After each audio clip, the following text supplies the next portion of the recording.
So before you take your base mileage on the road, I'm going to introduce a concept that's going to seem a little backwards to most people.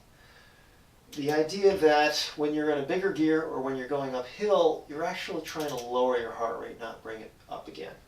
So here's what I'm going to do. We're going to use two different gears. We're going to use a fairly easy gear where you can fire the quads. Okay? So you're pushing the pedals forward, you're firing the quads, but I'm going to have you really force the RPMs, force the cadence. I'm going to have you push the cadence very, very high and play around a little bit with resistance so your heart rate starts going up. As your heart rate starts going up, your quads are going to start talking to you, they're going to start burning, and I want you to push that for a little while. Push it for over a minute so your quads are really starting to talk to you. Then, as the heart rate goes up and up and up and your breathing picks up, I want you to grab the large chain ring. I want you to kick it all the way down and back, hardest gear on the bike, and this is the part that's going to seem a little backwards. I want you to bring your heart rate down while you're powering the bike by doing that.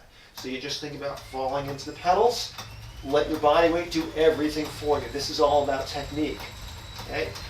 As lazy as you can be, let your body weight fall into the pedals, extend from the hip, use only glutes, don't use the quads as much as you can. By now it should be second nature, and just allow your heart rate to come back down again. When you get to doing base mileage outside, this can be very important because I want you staying in zone 3. And if you get into a hill and you try and cook it up the hill, you're going to be well outside of zone 3.